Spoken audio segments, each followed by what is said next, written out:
pengambilan sertifikat PBG, jadi jangan khawatir. Namun di sini kami akan menyampaikan rambu-rambu jangan sampai pengadaan barang dan jasa yang kita lakukan terjadi penyimpangan. Jadi di sini bukan proses pengadaan barang dan jasa yang seperti biasa disampaikan, namun di sini adalah tentang rambu-rambu jangan sampai kita melanggar ketentuan yang berlaku. Baik, izin untuk selanjutnya materi kita mulai. Jadi instrumen pengadaan barang dan jasa. Yang pertama adalah sebagai alat atau sistem pembentukan integritas dalam pengadaan barang dan atau jasa yang sesuai dengan kaidah-kaidah good governance dan clean government serta memenuhi harapan masyarakat. Jadi dengan materi ini mudah-mudahan dan saya yakin yang telah dilakukan oleh pejabat pengadaan barang dan jasa Kanwil Dijen Perdagangan Provinsi Sulawesi Barat sudah sesuai dengan ketentuan dan memenuhi harapan masyarakat, terutama internal maupun stakeholder dari kantor pusat. Yang kedua, penting untuk membangun sistem pengadaan barang dan atau jasa yang sederhana namun dapat mencegah terjadinya korupsi dan penyalahgunaan wewenang. Kita juga sudah berpedoman pada peraturan presiden yang terus berubah untuk simplifikasi ya, dan untuk mempermudah dalam pelaksanaan pengadaan barang dan jasa pemerintah. Ini prinsip-prinsip dari pengadaan barang dan jasa, yaitu pelaksanaan prinsip pelaksanaan anggaran, yaitu prudent, profesional, orientasi hasil, spesialitas, anterioritas, periodisitas, resiprositas. Jadi ini prinsip-prinsip dalam untuk pelaksanaan anggaran itu tentu saja juga sebagai pedoman dalam pengadaan barang dan jasa. Kemudian prinsip pengadaan barang jasa itu efisien, efektif, transparan, terbuka, bersaing, adil, dan akuntabel. Ini juga untuk menghindari penyimpangan-penyimpangan itu prinsip-prinsip pengadaan barang jasa ini perlu dilaksanakan. Kemudian penyimpangan pengadaan barang jasa itu akan mengakibatkan kerugian negara, itu juga akan ada konsekuensi nanti apabila ada penyimpangan, tentu saja akan ada konsekuensi hukum yang akan diberlakukan. Dan sebanding dengan prestasi yang diterima negara dan manfaat yang diharapkan masyarakat. Jadi kalau dulu kita hanya berpedoman pada output yang dihasilkan oleh pengadaan jasa, namun untuk saat ini kita juga dituntut untuk outcome-nya. Jadi tidak sekedar output-nya saja, namun tidak bisa dimanfaatkan oleh kita ataupun masyarakat. Jadi apa yang kita adakan, barang atau jasa yang kita adakan itu terbengkalai. Jadi sudah ada output-nya, namun outcome-nya tidak bisa dirasakan. Jadi itu akan berdampak juga merugikan kerugian keuangan maupun kerugian negara.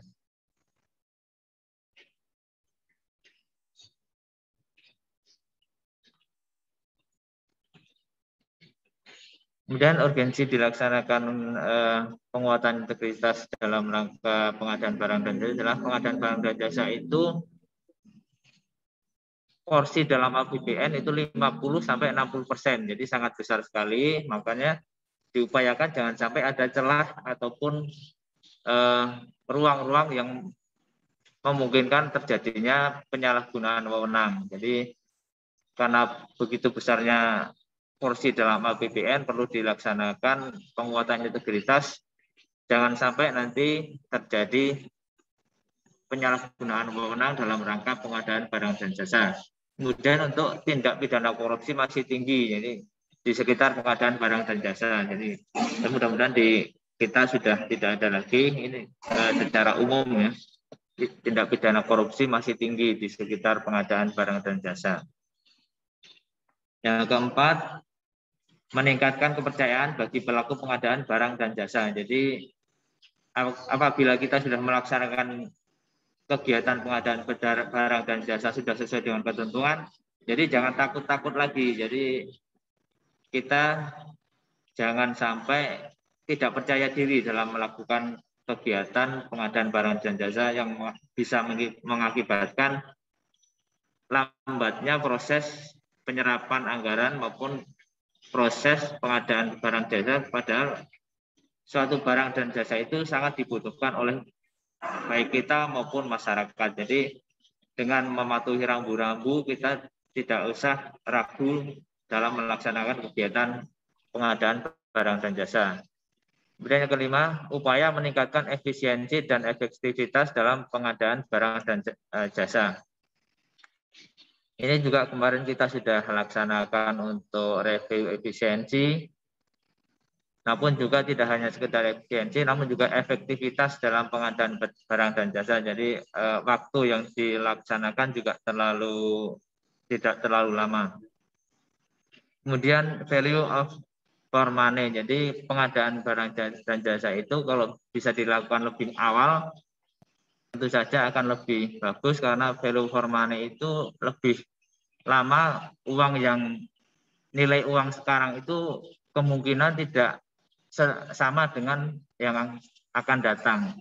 Biasanya karena pengaruh inflasi dan sebagainya, nilai uang yang akan datang itu akan turun. Jadi seharusnya kalau membeli saat ini bisa dapat 1,5, mungkin 3-4 bulan lagi hanya bisa untuk membeli satu barang saja. Jadi itu untuk memanfaatkan value for money-nya.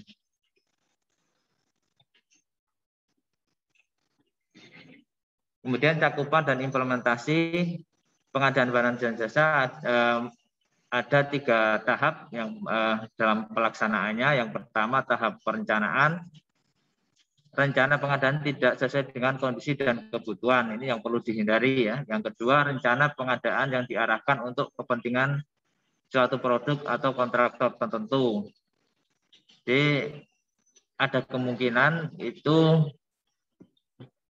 pejabat pengadaan memberikan atau mengarahkan sesuatu pengadaan barang dan jasa itu mengarah kepada suatu produk atau kontraktor tertentu. Jadi kemarin dicontohkan itu tidak boleh waktu yang dilaksanakan untuk tender atau pelaksanaan kontrak itu terlalu singkat. Jadi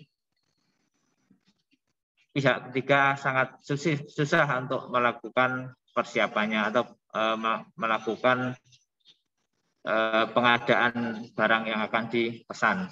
Kemudian juga tidak mengarahkan ke suatu produk. Jadi kalau biasa kita sampaikan itu tidak menyebut merek, ya, tidak menyebut merek tertentu. Namun untuk menyebutkan spek itu boleh, cuman untuk menunjuk suatu merek produk itu yang tidak diperbolehkan, kecuali memang tidak ada yang lain.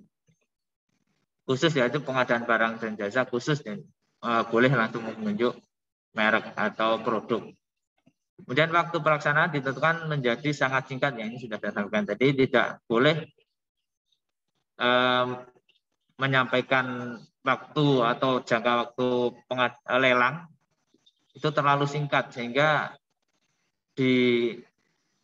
dimungkinkan ada suatu penyimpangan karena sudah disiapkan pemenangnya. Jadi waktu untuk lelang sangat singkat itu juga dihindari. Kemudian HPS atau harga perkiraan sendiri dibuat penyedia barang dan jasa. Ini yang lalu memang untuk mempermudah pejabat pengadaan dan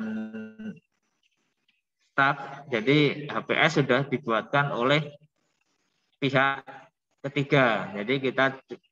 Jadi mulai dari kontrak, kemudian HPS, kemudian surat menyurat yang lain, mungkin juga untuk nego harga juga semuanya sudah disiapkan oleh pihak ketiga. Itu yang harus dihindari. Kemudian melakukan pemecahan paket pekerjaan. Ya. Jadi harusnya satu paket karena untuk menghindari lelang atau untuk tahap perencanaan itu tidak boleh dilaksanakan pemecahan. Jadi karena kadang proses lelang yang lama atau karena sesuatu hal harusnya cuma dilakukan satu paket dipecah menjadi beberapa paket. Kemudian yang kedua tahap pengadaan. Harga perkiraan sendiri tidak menggunakan data dukung yang dapat dipertanggungjawabkan. Jadi karena sudah dibuatkan oleh pihak penyedia, tidak didukung oleh data tentang harga-harga yang berlaku di pasar antara beberapa penyedia. Jadi hanya langsung dibuatkan, itu yang sangat dihindari. Kemudian PPK tidak menyusun HPS, ya, apalagi tidak menyusun ya, juga tidak. Ini biasanya untuk pengadaan barang dan jasa di atas 10 juta yang kemarin kita pantau itu. Jadi pengadaan barang jasa yang dipantau oleh UPI itu yang pertama nilai kwitansi 1 sampai dengan 10 juta. Kemudian satu kwitansi di atas 10 juta. Dan dipersyaratkan bahwa pengadaan dengan kwitansi itu bisa sampai dengan 50 juta.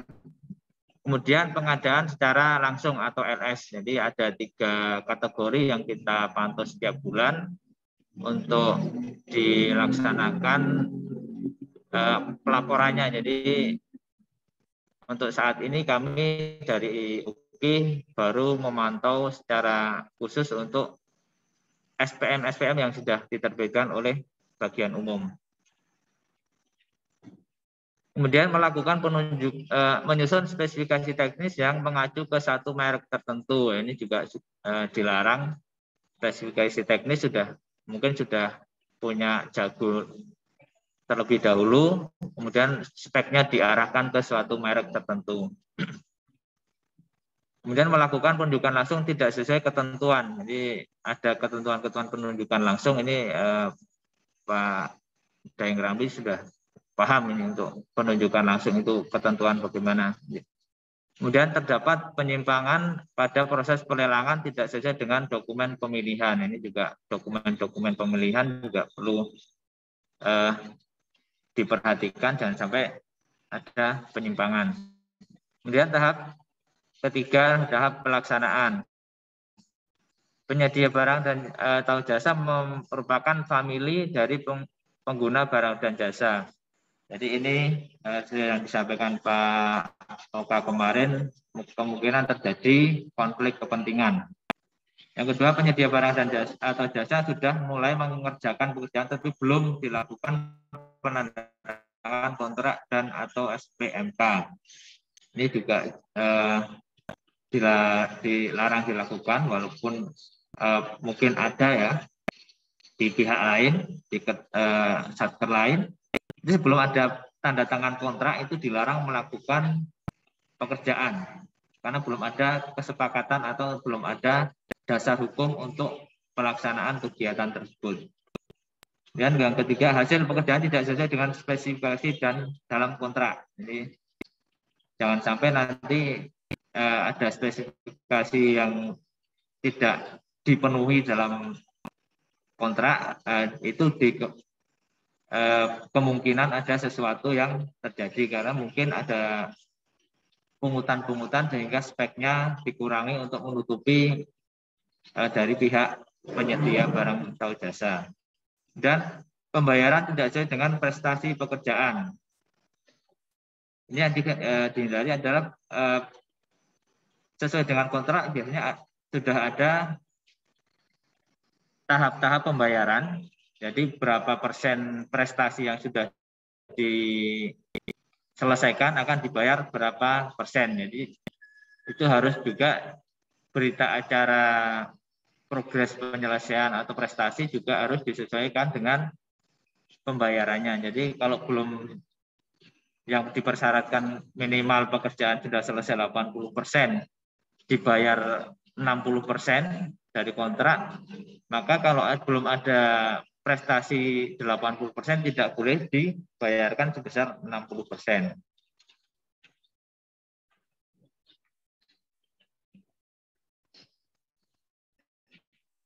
Dan tindak pidana korupsi dalam pengadaan barang atau jasa yang pertama adalah unsur perbuatan melawan hukum.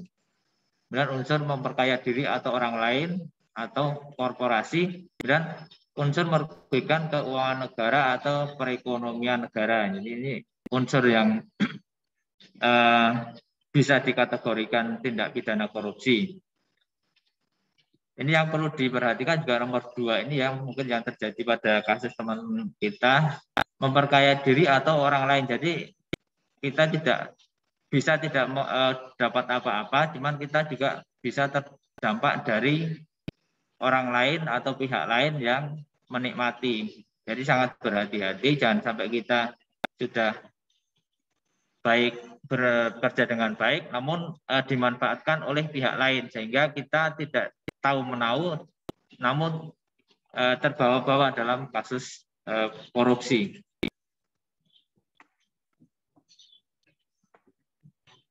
Dan tahap perencanaan uraiannya adalah potensi penyimpangan yang akan terjadi karena rencana pengadaan barang tidak sesuai dengan kondisi dan kebutuhan. Tindakan yang preventif yang perlu dilakukan adalah melengkapi dokumen pendukung pada saat pengajuan anggaran seperti kerangka acuan kerja dan RAB. Makanya kita dalam setiap kegiatan juga diminta untuk data dukungnya RAB diminta oleh Pak Sodikin ya. Jadi untuk memastikan jangan sampai nanti ada penyimpangan di sini. Dan dilakukan analisis terhadap kebutuhan dan standar pemenuhan pengadaan barang dan jasa. Dalam penyusunan RAB yang melibatkan konsultan wajib dilakukan atau disediakan alokasi anggarannya untuk dibayarkan secara resmi. Jadi kalau memerlukan konsultan juga sudah harus disediakan anggarannya. Jangan sampai tidak ada anggarannya, namun nanti sudah terlanjur bekerja sama dengan konsultan, namun tidak ada anggarannya. Akhirnya nanti men-split dari fisik yang sudah dianggarkan, sehingga spek yang seperti tadi disampaikan bisa terkurangi karena untuk menutupi membayar konsultan. Jadi ini juga sudah harus dipersiapkan. Dan penetapan rencana pengadaan tidak menyesuaikan dengan rencana kegiatan alokasi dana, sehingga barang yang belum terlalu urgent tapi telah dilakukan pengadaan.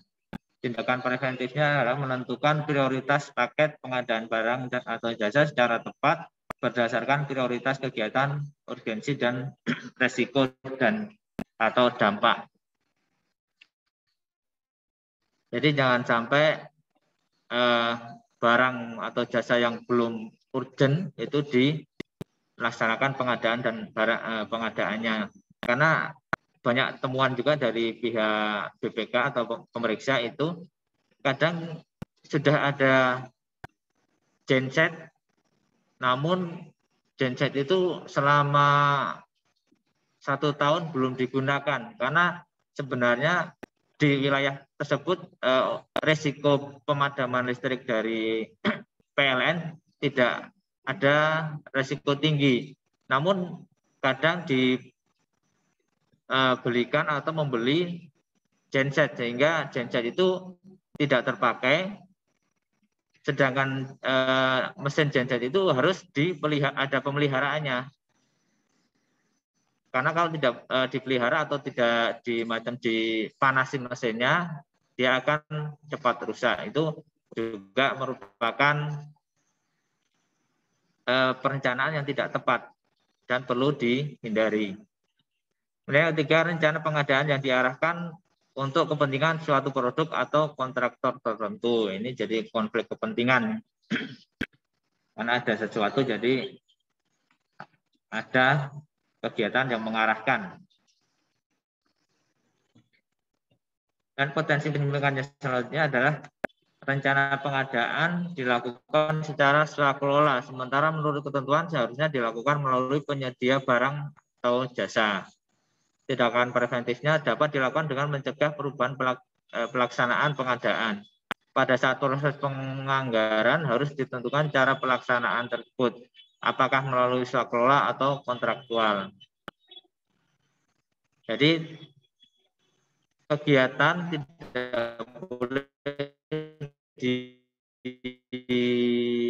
suite dilaksanakan. Kalau memang kegiatan itu harus kontraktual, tidak boleh dilakukan secara swakelola. Demikian juga sebaliknya. Dan selanjutnya waktu pelaksanaan ditentukan menjadi sangat singkat, sehingga pihak yang mampu melaksanakan pekerjaan hanya pengusaha yang telah mempersiapkan diri lebih dini. Hal ini berpotensi menimbulkan penyimpangan dengan cara menyuap panitia agar informasi tender dan pekerjaan dapat diperoleh lebih dahulu daripada peserta lain.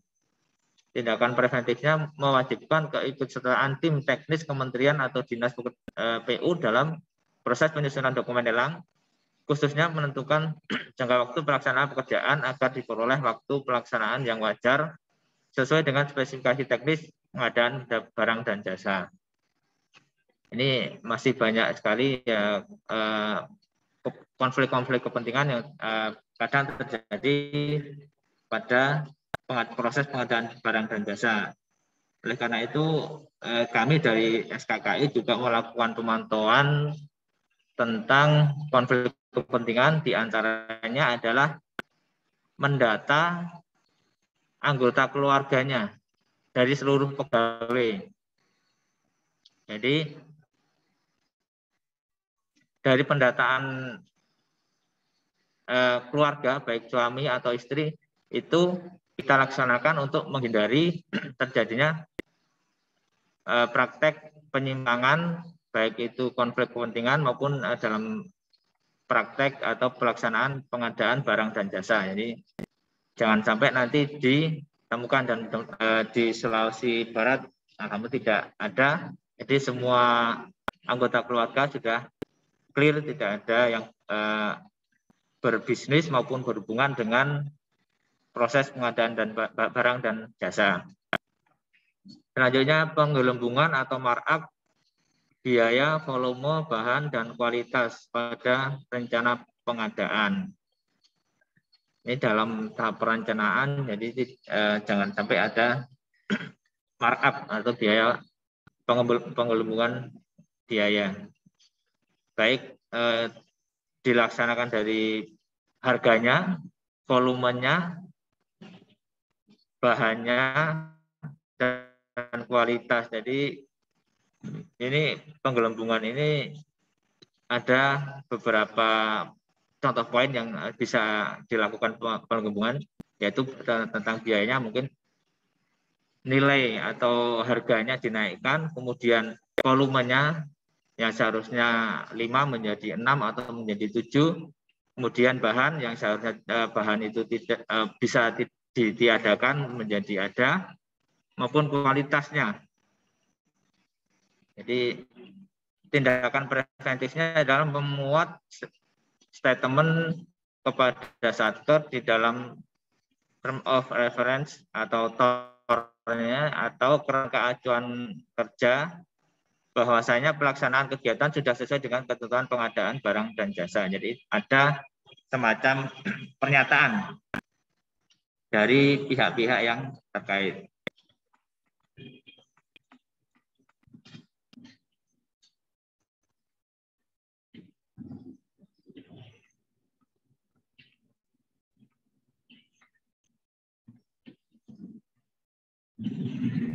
Kemudian selanjutnya adalah proyek atau paket sudah dijual terlebih dahulu kepada vendor sebelum anggaran disetujui oleh atau disahkan.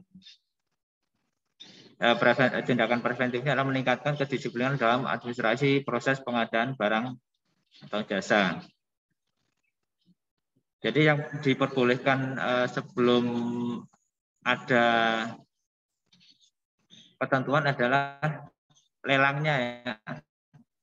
Namun lelang itu pun belum bisa laksanakan penandatangannya sebelum jelas bahwa anggaran atau DIPA yang berlaku diterbitkan. Kemudian yang selanjutnya harga perkiraan sendiri atau HPS dan spesifikasi teknis dibuat oleh vendor. Jadi mungkin ini nanti bisa lebih dibaca didalami ya, karena mungkin waktunya sudah. Kita lanjut ke tahap pengadaan. Ini saya sampaikan beberapa contoh potensinya. Nanti untuk selengkapnya Bapak Ibu baca lebih detail lagi. HPS disusun menggunakan data dukung yang dapat dipertanggungjawabkan. Data yang tidak dapat bertanggungjawabkan sebenarnya. Dan KPM melakukan monitoring dan supervisi atas HPS yang telah disusun oleh PPK. Jadi nanti ada proses check and balance.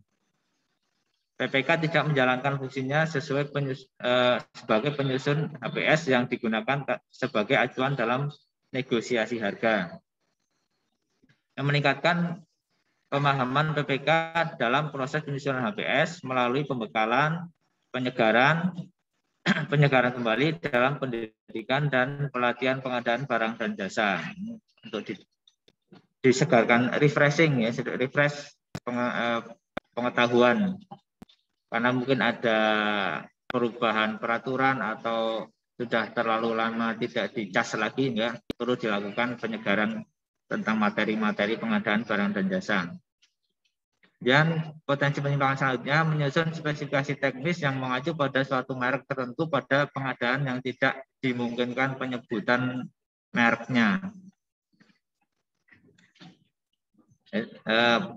Tindakan preventifnya menjaga kualitas informasi yang tercantum dalam spesifikasi produk, namun sebatas misalnya pengadaan cat yang ditulis sekelas dengan merek delek. Jadi ini boleh menyebutkan merek, cuman tidak mengarahkan ya, hanya sekelas. Jadi sekelas mungkin kalau pihak penyedia atau kontraktor yang sudah berkecimpung dalam bidang masing-masing sudah tahu atau sudah hafal merek ini sekelas yang sekelas merek ini adalah merek ini. Jadi boleh menyebutkan merek, cuman tidak boleh mengarahkan. Jadi ditulis sekelas, boleh ini.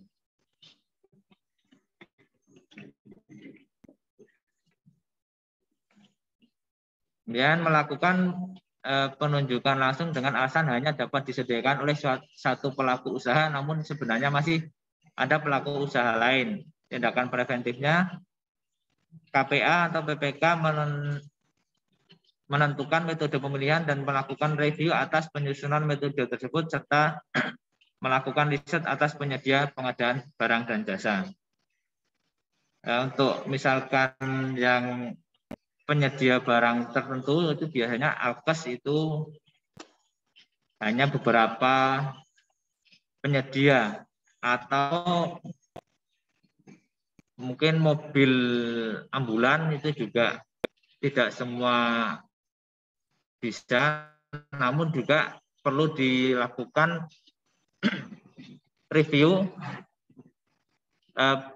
penyedia mana saja yang bisa untuk menyediakan produk-produk atau barang atau jasa tertentu tersebut yang memiliki spesifikasi khusus seperti ambulan, kemudian pemadam kebakaran, itu kan spesifikasi khusus, tidak semua penyedia bisa menyediakan barang atau jasa tersebut.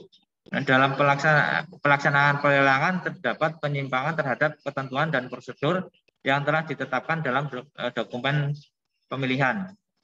Itu penyusunan SOP verifikasi atau POKJA untuk mengetahui keberadaan tenaga kerja yang dimaksudkan dalam daftar tenaga ahli untuk mencegah tenaga kerja yang dimasukkan dalam dokumen pelelangan tidak sesuai dengan sebenarnya.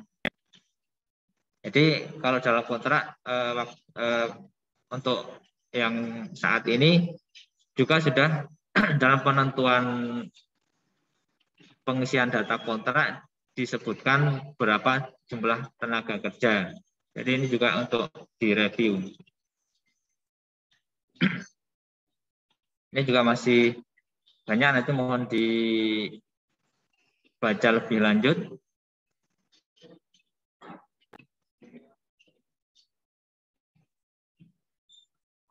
Yang dua terakhir ya, penyedia barang jasa tidak melanjutkan pekerjaannya setelah menerima uang muka. Jadi ini yang perlu dilaksanakan setelah kerja dalam tahap sebelum kontrak. Biasanya dilakukan kunjungan atau pengecekan ke tempat penyedia barang dan jasa. Namun untuk saat ini sangat sulit dilakukan karena sering banyak dilakukan melalui online ya. Lelang online itu misalkan di Mamuju seperti kemarin yang dilaksanakan Pak GKN, Pak Sarip sampai gagal kontrak karena tidak bisa melakukan pengecekan karena posisi pemenangnya berada di Surabaya, sedangkan dana untuk kesananya juga mungkin belum tersedia dan kondisi COVID juga tidak memungkinkan untuk melakukan pengecekan ke tempat domisili pemenang. Ini juga sebenarnya itu untuk menghindarkan terjadinya pemenang itu tidak berkompeten atau tidak mempunyai kapasitas untuk melaksanakan pekerjaan yang sudah dikontrakkan. Dan garansi bank yang disampaikan kepada KPPN yaitu garansi bank palsu. Ini juga setiap akhir tahun biasanya KPPN menerima garansi bank untuk pekerjaan-pekerjaan yang dilaksanakan oleh satuan kerja. Itu juga sebagai kontrol karena tanggung jawab juga ada di KPPN. KPPN melakukan konfirmasi kepada bank penerbit garansi bank tersebut. Sehingga perlu kehati-hatian, jangan sampai garansi bank yang disampaikan itu palsu. Karena kadang dari pihak Satker juga mungkin sengaja atau coba-coba, sehingga kalau ada terjadi sesuatu, itu nanti KPPN atau kita terbawa-bawa.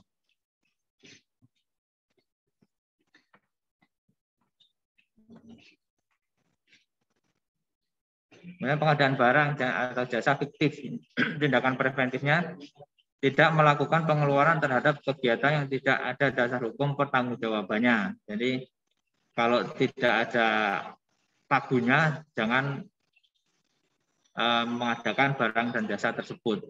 Dan pengawasan dari pengawas internal mulai dari manajemen, UKI, dan APIP untuk mencegah terjadinya pengadaan barang yang fiktif.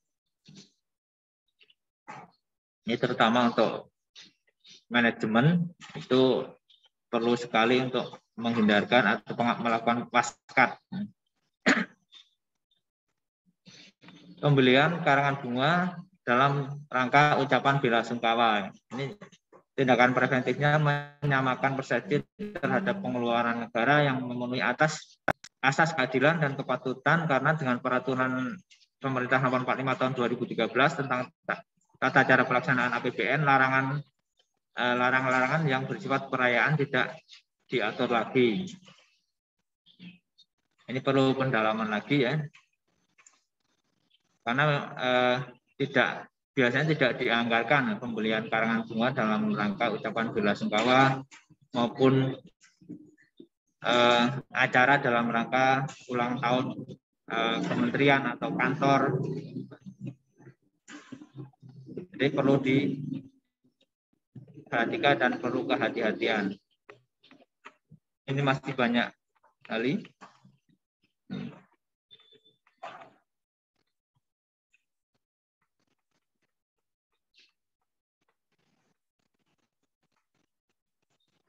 Ini yang tindak, nanti mohon Bapak Ibu lebih detail ya, baik waktu ujian maupun sebelum ujian. Mohon dibaca ulang. Tindak pidana korupsi dalam pengadaan barang dan jasa, yaitu unsur-unsur untuk dapat dinyatakan sebagai tindak korupsi yang pertama yang tadi adalah unsur perbuatan melawan hukum. Jadi tadi pengadaan barang dan jasa tidak ada dasar hukumnya. Kemudian unsur memperkaya diri atau orang lain atau korporasi. Jadi memperkaya diri sendiri atau orang lain itu, kalau diri sendiri kita mendapatkan sesuatu dari proses pengadaan barang atau jasa tersebut.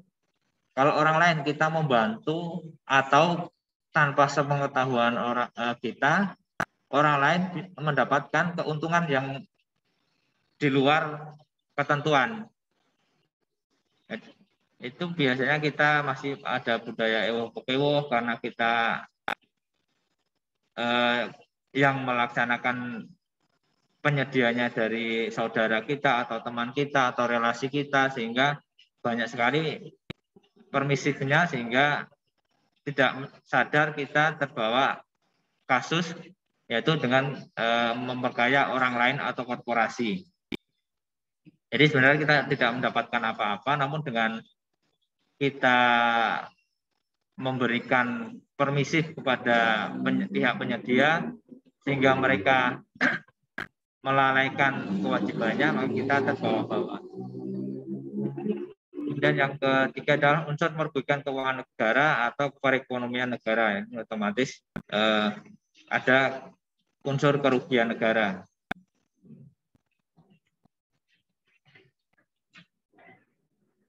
Dan perbuatan yang merugikan keuangan negara itu sudah ada contoh-contohnya. Silakan nanti dibaca, kan tinggal 7 menit lagi. Dan struktur organisasi pengadaan barang atau jasa. Yang pertama adalah KPA, yang kedua PPK, dan PJPHP. Ini istilah-istilah baru ya untuk Perpres yang baru, pemilihan pejabat pengadaan, unit kepatuhan internal. Kemudian kemarin disampaikan juga ada pertanyaan bahwa sekarang tidak ada pejabat penerima barang. Namun dalam kwitansi maupun dalam serah terima barang itu hanya ditandatangani oleh PPK. Namun demikian hal tersebut tidak menghilangkan ketentuan atau hal bahwa penerima barang itu masih ada dan harus menandatangani atau menyaksikan bahwa barang yang diterima itu sudah benar, baik jumlah maupun kualitasnya. Namun demikian tanggung jawab tetap ada di PPK. Jadi adanya tanda tangan dari penerima barang itu tidak menggugurkan kewajiban atau kewenangan dari PPK. Jadi tetap di pemantauan kami juga masih kami mintakan untuk barang-barang yang sudah diadakan ada tanda tangan dari pejabat penerima barang. Ini tugas-tugas dari masing-masing struktur PBJ sudah ada. Jadi perlu diwaspadai untuk soal-soal karena ini materinya banyak unsur.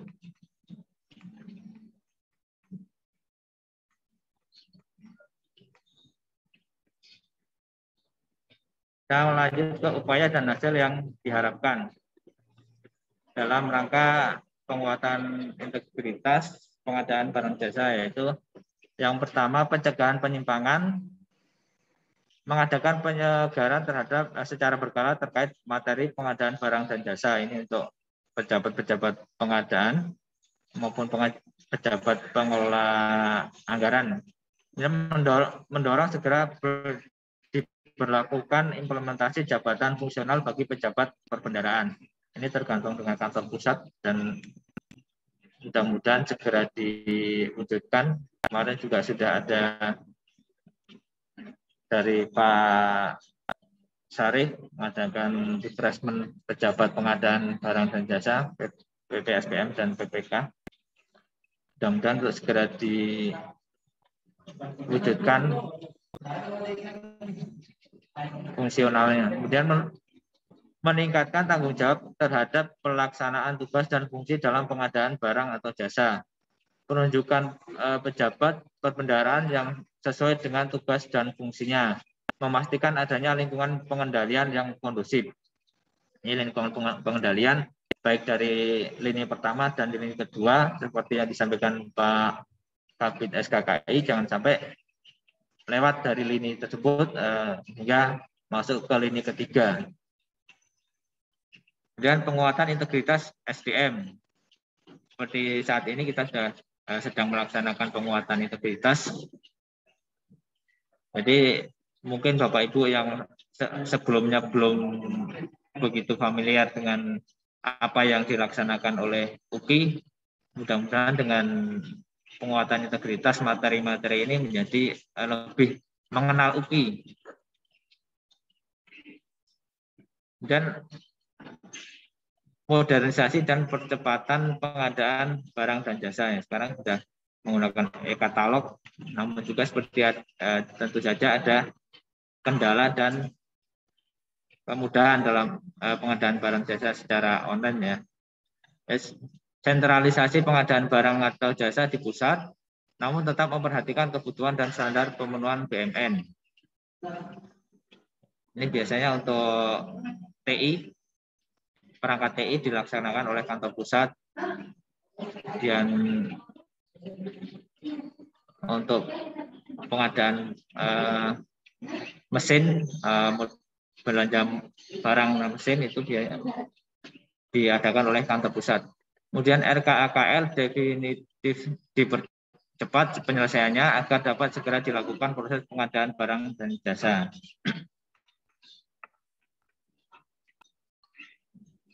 Ya, demikian yang dapat saya sampaikan. Mohon nanti karena keterbatasan waktu, jadi tidak bisa semua saya sampaikan di sini.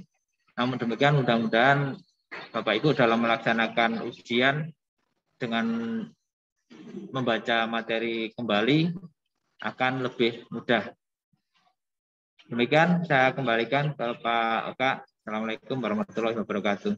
Waalaikumsalam warahmatullahi wabarakatuh. Terima kasih Pak Tri. Mungkin Pak Tri untuk ini ya, biar ada tanya jawab satu pertanyaan aja ya, silakan. Siapa tahu ada yang sudah ada di kepalanya ini pengen nanya Pak. Walaupun ya nanti kita lihat ini kita diskusikan lah gitu ya. Saya Pak Oka. Bu, oh siapa Sarip, silakan. Ini kayaknya nggak nanya, ini sharing malah. Pak Oka dan Pak Tri dan Bapak-Bapak. Ini Pak dilema bagi PPK GKN Pak ya. Ini kan kantor-kantor kan pada ngusulin Pak pembuatan backdrop masing-masing. Sedangkan itu kan bukan gedung milik GKN Pak. Kita minjam dari pihak ketiga, itu pun bukan gedung pemerintah Pak ya. Jadi nggak bisa diserah terimakan. Pertanyaan saya Pak, rata-rata pembuatan backdrop yang diajukan oleh Satker di atas 50 juta Pak. Sedangkan di ketentuan untuk maksimal itu 25 juta Pak ya. Jadi terpaksa saya ambil diskresi Pak ya, karena kalau kita tidak mengakomodir, kegiatan kantor itu tidak akan berjalan sebagai mestinya Pak ya. Pelayanan akan terhambat. Jadi terpaksa saya memecah-mecah Pak ya. Misalnya menjadi 3 atau 4 bagian agar kantor itu dapat melayani dengan sebaik-baiknya Pak. Itu pertanyaan saya Pak. Saya terpaksa mengambil jalan ini agar ini Pak, saya juga dilema juga sih Pak, karena itu sudah menyalahi ketentuan Pak. Karena pekerjaan itu tidak bisa dipecah-pecah Pak ya, sebenarnya di ketentuan itu Pak. Jadi saya mohon saya sudah izin ke Pak Oka Pak ya, karena Bapak sebagai KPA ya Pak ya. Jadi kalau ada apa-apa Pak ya tanggung jawab KPA dan BPK Pak. Tapi sebenarnya itu tanggung jawab BPK Pak. Nah, itu saja dilema saya Pak Tri. Karena ya kita maklumi Pak, karena kondisi pasca gempa ya, kondisi keras, saya mengambil tindakan sedemikian rupa.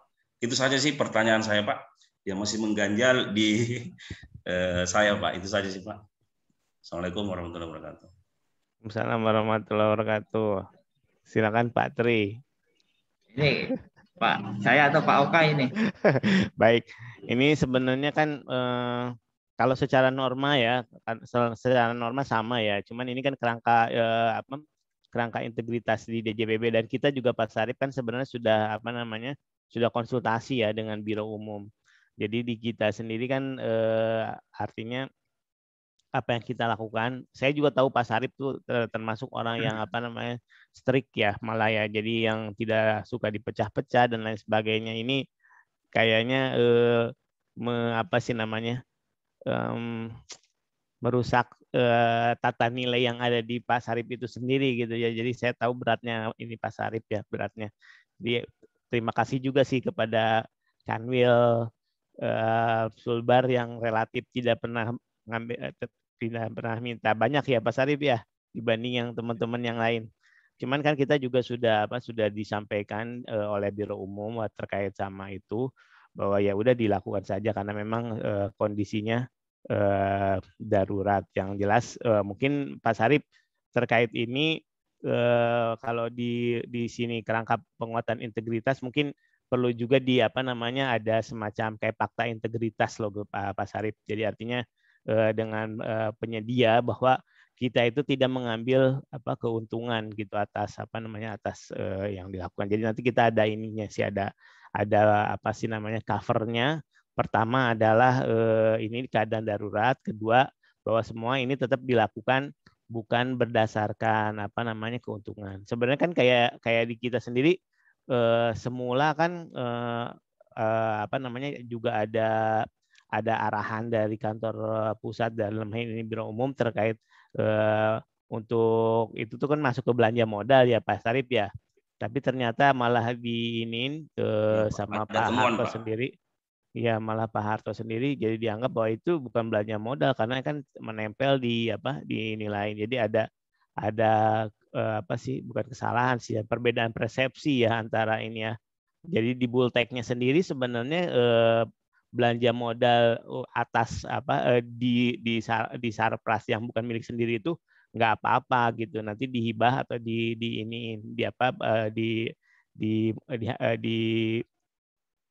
dihapuskan gitu. Tapi kalau menurut Pak Harto kan kemarin itu tuh hanya bisa dilakukan ketika misalnya peminjaman gedungnya itu sesama pemerintahan gitu. Jadi artinya kayak kita hibah kepada misalnya kalau kita pinjam gedung Pemda, terus gedung Pemdanya kita percantik gitu misalnya, nanti kita hibahkanlah barang-barang itu ke Pemda, itu tidak mengapa. Tapi karena ini kita sistemnya nyewa ke swasta gitu, jadi itu yang menurut Pak Harto tidak tepat. Jadi sebenarnya justru kalau yang saya lihat apa yang dilakukan sama Pak Sarip atau kita lakukan itu sebenarnya lebih kepada solusi ya, bukan penyimpangan dari penyimpangan dari ininya. Walaupun saya juga tahu, saya paham ya Pak Sarip itu berat ya gitu. Tapi mudah-mudahan insya Allah tidak bisa kita pertanggungjawabkan tadi karena terkait dengan kedaruratan dan juga keterbatasan yang ada. Itu aja barangkali tanggapannya Pak Sarip. Mudah-mudahan kalau di tahun-tahun depan itu tidak terjadi lagi. Saya juga Pak Oka mau tanya. Siap Pak Kabu. Boleh Bang, sangat boleh Pak Kabu tuh. Ya, jadi tadi yang dipaparkan Pak Tri itu bagus ya, Badi. Jika lelang itu harus di awal tahun ya. Cuma memang teori praktik itu tidak selalu sejalan ya. Berarti tentunya hal yang di Majene lelang, akhirnya lelangnya baru jalan setelah bulan Agustus kalau nggak salah ya. Nah, itu bisa dicek karena lelangnya selalu gagal. Tapi ada yang saya menarik hal yang lain bahwa sesuai Kepres 14 kan kita kan tidak boleh melakukan perayaan ulang tahun dan sebagainya ya. Tapi dengan tusi DJPB kita ini semakin hari itu lebih ke non tusi. Jadi kantor pusat juga banyak non tusi. Kadang-kadang pembiayaan itu mau nggak mau kita ngakalin karena memang di akunnya itu tidak tersedia. Itu yang menjadi dilema para PPK seluruh Kabu seluruh Indonesia. Nah, kenapa sih juga tidak dibuatkan, ya memang solusinya sih dibuatkan akun perayaan gitu. Akun 17 Agustus. akun media untuk ini, dan akhirnya kadang-kadang kita mencaplok akun-akun untuk sebagai yang tadi Pak Oka bilang, itu bukan penyimpangan tapi solusi. Tapi ini kan sebetulnya bukan diskresi sebetulnya. Sebetulnya ini kita bisa tidak lakukan. Namun karena tusi-tusi dari kantor pusat dan sebagainya menjadi sesuatu, kita memaksakan sesuatu. Mungkin itu aja Pak Oka. Baik, terima kasih. Kalau ini Pak Tri aja, silakan jawab Pak Tri. Baik, siap. Terima kasih ya. Mungkin ini tidak memuaskan Pak Kabu ya. Saya mau coba, jadi memang kendala di kita, terutama di Perben itu banyak acara-acara yang kadang sebenarnya membutuhkan biaya, namun tidak disupport oleh anggaran. Seperti misalkan ini kita mengadakan JI. JI juga kan tidak didukung dengan biaya yang lebih, namun bagaimana kita harus bekerja untuk mensukseskan pembangunan JI. Kemudian juga baper juga begitu. Itu juga dulu pernah disoroti oleh KI Pusat. Namun demikian karena kita yaitu permasalahan nasional untuk selera pimpinan, apalagi pimpinan dinamikanya berbeda-beda. Itu seperti yang disampaikan Pak Kakanwil juga, mau tidak mau, suka tidak suka kita harus melaksanakan. Itu menjadi tantangan tersendiri bagi PPK dari instansi vertikal. Itu juga kalau sesuai dengan kaidah itu memang ya untuk men-split suatu pembebanan anggaran itu sebenarnya, atau menyulap kwitansi itu sebenarnya sesuai kaidah yang normal itu tidak diperkenankan. Namun demikian, yaitu kami dari KI, UPI, karena di internal juga mau tidak mau, suka tidak suka harus kompromi. Jadi apa yang dilaksanakan sepanjang tidak nampak secara jelas, itu kami ya bisa diselesaikan secara ada di internal gitu. Mungkin itu Pak Kabu. Kemudian juga untuk permasalahan lelang memang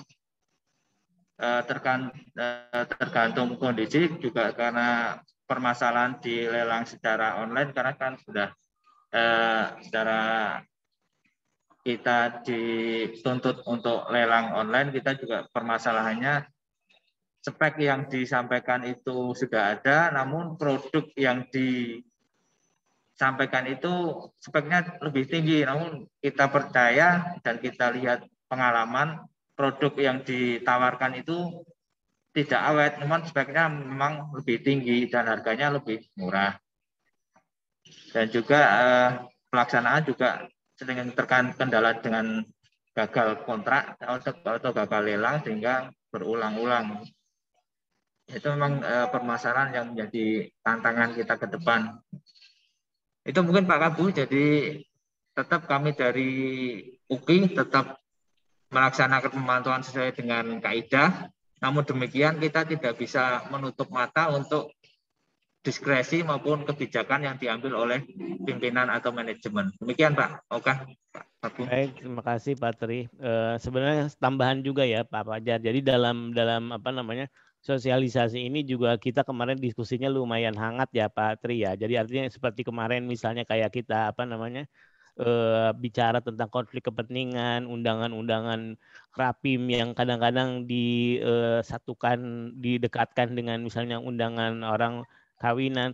Jadi ini juga sebenarnya bagi kita suatu pertanda baik ya, dalam artian mudah-mudahan peraturan ini juga nggak cuma jadi macan kertas gitu, bahwa ada kesadaran yang memang sudah dari dari atas gitu. Ini kan udah berbentuk perdirjen gitu. Jadi dari atasnya juga sudah paham gitu bahwa ini ada boleh atau tidak boleh. Mudah-mudahan ke depan misalnya terkait dengan